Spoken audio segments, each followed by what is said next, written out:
Hello friends, this is Satvinder Bhatia from Sukhmani Immigration Services, Brampton, Canada.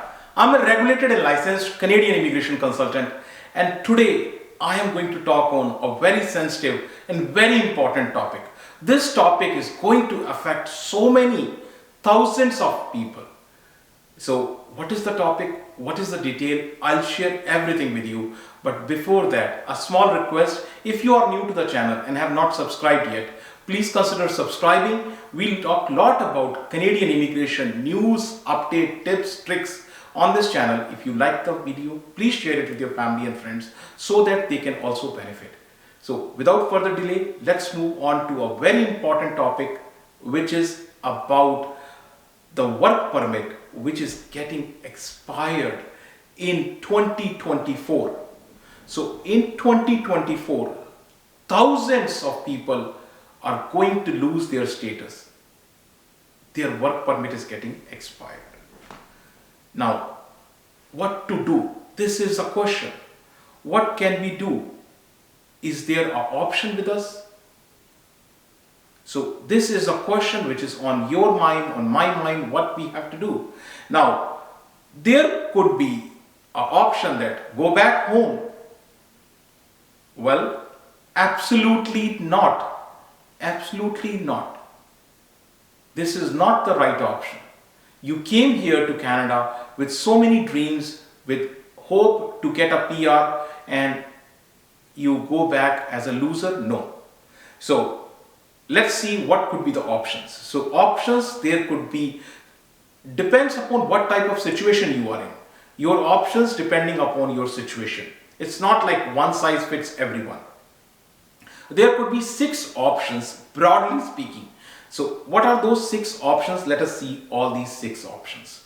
The first option is of course the option which creates so many solutions, which is marriage. Yes, marriage is one of the very important option. But here I want to share with you that if you are in a relationship and if you are getting married, the person should be either a Canadian citizen or a PR card holder. Or if he is a student and on a valid student study permit, then also it can help you. You can get a spousal open work permit. If he is on a work permit, then also he can save you and you can be granted a legal status. So again, depends upon your situation, your individual situation. So moving on to option number 2. And option number 2 is study permit. So you will say, you know what, I got the study permit earlier. Yes, you got the study permit. From study permit, you move to work permit. Back again to study permit. So study permit can be an option, and this option again has pros and cons. So let us see what the option is. So study permit, suppose you have done bachelor's, you can do a master's program. The advantage of the master's program, if you are in Ontario, you qualify straight for a PR program, which is master's graduate program. So that is one option if you do the master's from Ontario.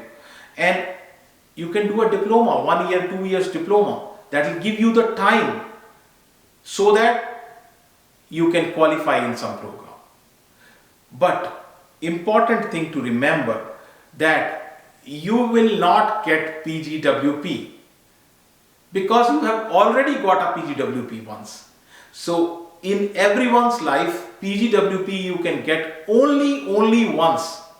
You will not get PGWP second time. This is one challenge. The second challenge is that you are working full time 40 hours, but if you move to a study permit, you will not be able to work 40 hours.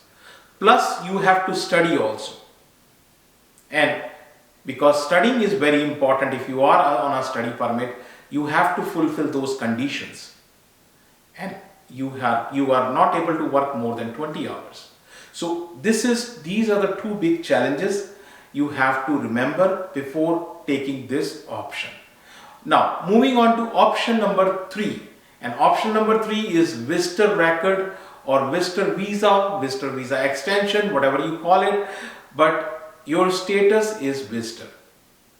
when your status is visitor, is this suitable to you? Well, to some it can be suitable. Let us see who those are. So, visitor record is suitable to those who already have their file in Express Entry. They already have the file in the Express Entry pool and their score is very high. Something like 480, 481, 482, right? So 480 and above, if your score is there in the Express Entry, then you can play on this option.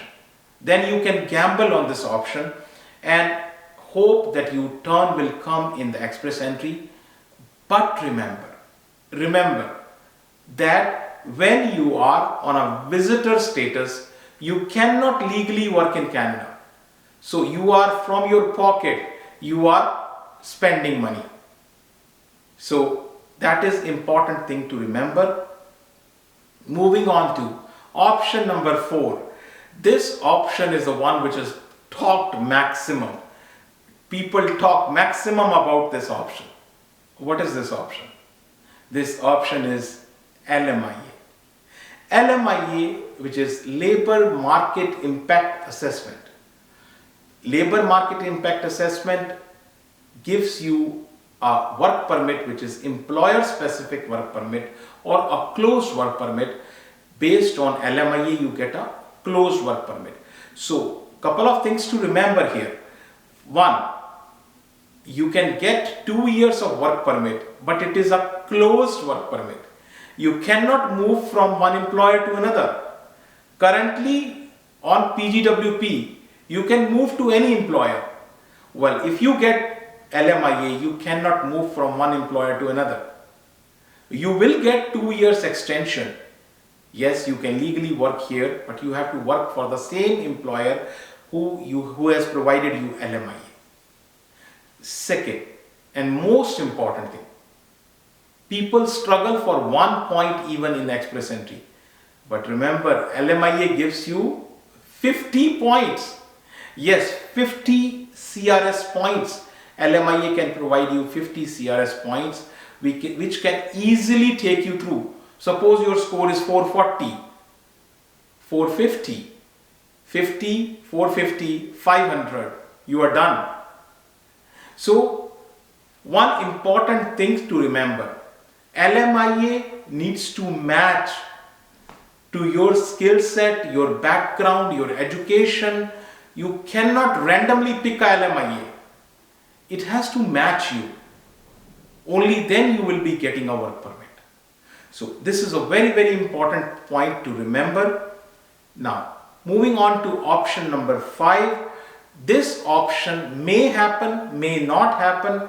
So there is change in policy.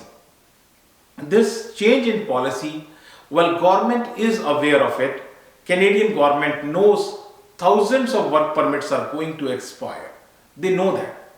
So most likely, and I'm using the word most likely they will come up with additional 1 year or 2 year work permit for those expiring in 2024. Most likely, again the word most likely. So, but remember, this is in the government hands. It may happen, it may not happen. So, again, not a certainty, may happen, may not happen. Another thing, and I am personally running a campaign for this, is CEC draws. So, we are requesting if you can sign this and campaign, and we can take this campaign to the minister and let them know that we desperately need a CEC draw. A CEC draw, if it happens, it can save lots of people, tons of people. How? Because CEC draw is Canadian Experience Class draw. It has not happened in the last 2 years. So, you have made a category, why you are not conducting a draw? My question to the government, why you are not conducting a draw when you have made a category in this? So, but unfortunately, no answers. And there is no draw which is happening in the CEC category. So, if draw happens, lot of people who have low CRS score with Canadian experience, they can be through. provided it is a CEC exclusive draw.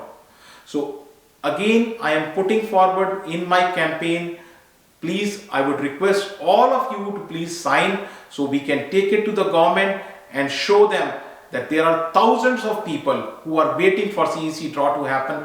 Please conduct a CEC draw. This is what I am doing for you. So again, one important thing to remember, this may happen, this may not happen. There is no guarantee. So cannot guarantee this, but if this happen, it will save a lot of people. So this is about the CEC draw. Again, once again stressing to the point that each case is different. Every individual is different. Every situation is different. You need to discuss your own case with us. You can book an appointment. Our office is located in Brampton. Address, email ID, phone number. Everything is shared right here with you. And very important thing, if you have still not subscribed to the channel, please consider subscribing. Our team puts lots of efforts in bringing all this information to you. Thank you very much for watching the video. Thanks.